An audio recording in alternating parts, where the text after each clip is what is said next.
আসসালামু আলাইকুম viewers, welcome to my channel Nazifa's kitchen. আজকে আমি আপনাদের রান্না করে দেখাবো আলু, বেগুন, টমেটো দিয়ে পাঙাশ মাছ। তো চলুন শুরু করা যাক।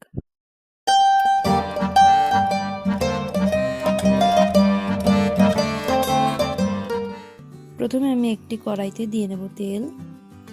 তেলটা গরম হতে দেব। গরম হতে দিয়ে আগে থেকে আমি মাছগুলোকে লবণ হলুদ দিয়ে মাখিয়ে রেখেছিলাম। এখন আমি মাছগুলো তেলের উপর দিয়ে দিচ্ছি। মাছগুলোকে আমি 5 মিনিট ভেজে নেব। ফিরছি 5 মিনিট পর।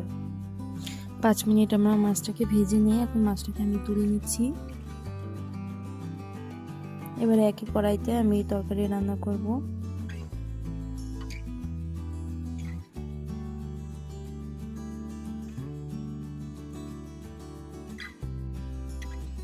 রান্নার জন্য আমি কড়াইটিতে সেই একই তেলের মধ্যে দিয়ে দিচ্ছি প্রথমে পেঁয়াজগুলোকে প্রথমে আমরা ভালো করে ভেজে নিয়ে এরপর দিচ্ছি কাঁচামরিচ, তারপর দিলাম রসুন বাটা, হলুদ গুঁড়ি 1 চা চামচ। এরপর হালকা পানি দিয়ে আমরা মশলাটাকে কষিয়ে নেব। পানি দিয়েছি যেন তাপে মশলাগুলো পুড়ে না যায়, এই জন্য।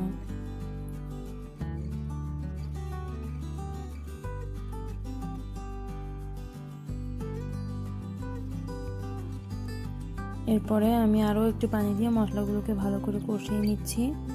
এবার দিয়ে দিচ্ছি 1 চা চামচ লবণ।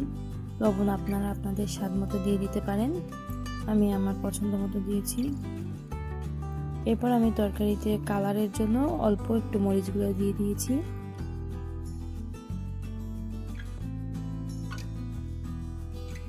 এরপর দিয়েছি ধনিয়া গুঁড়া। তারপর আমি তরকারির মশলাগুলোকে আবার কষিয়ে নিচ্ছি। মশলাগুলো আমি ভালোভাবে কষিয়ে নেব। মশলা কষানো হয়ে গেলে এর মধ্যে দিয়ে দিচ্ছি আলু। আগে থেকে লম্বা লম্বা করে কেটে রাখা আলুগুলো আমি মশলার মধ্যে দিয়ে সুন্দর করে মাখিয়ে কষিয়ে নেব।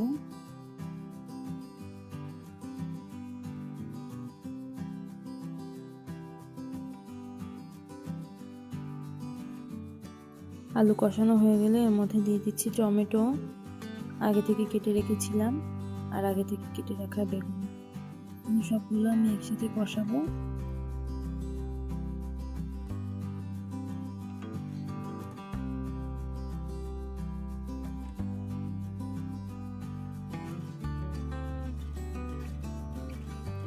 সুন্দর করে নেড়ে চেড়ে দিচ্ছি।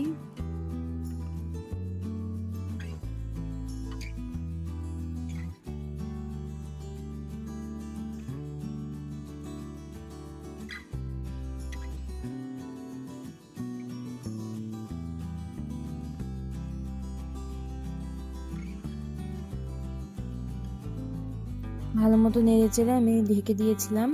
ঢেকে দেওয়ার 1 মিনিট পরে আমি এটাকে খুলে আবারও নেড়ে চেড়ে দিচ্ছি। এভাবে আমরা এটাকে ভালোভাবে ধাপে ধাপে সুন্দর মতো কষিয়ে নেব।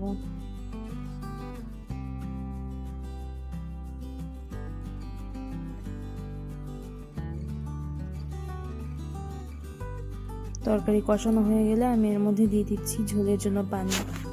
আমি পরিমাণ মতো পানি দিয়েছি, আপনারা আপনাদের তরকারির পরিমাণ অনুযায়ী পানি দিয়ে দেবেন। পানি দিয়ে আমি আবারও নেড়ে চেড়ে এটাকে ঢেকে দেব।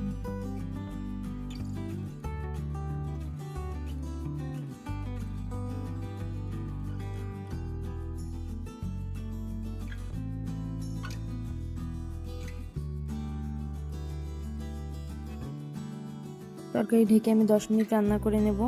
ফিরছি 10 মিনিট পর।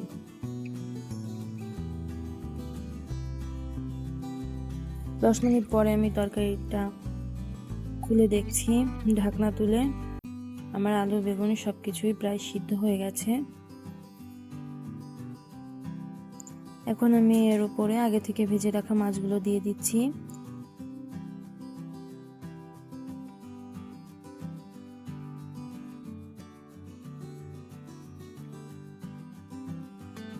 মাছ দেওয়া হয়ে গেলে আমি আবারও ঢেকে দিচ্ছি।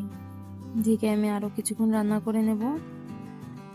রান্না শেষে আমি উপর থেকে সামান্য জিরা গুঁড়ি এবং ধনিয়া পাতা ছড়িয়ে দিচ্ছি ঘ্রাণের জন্য।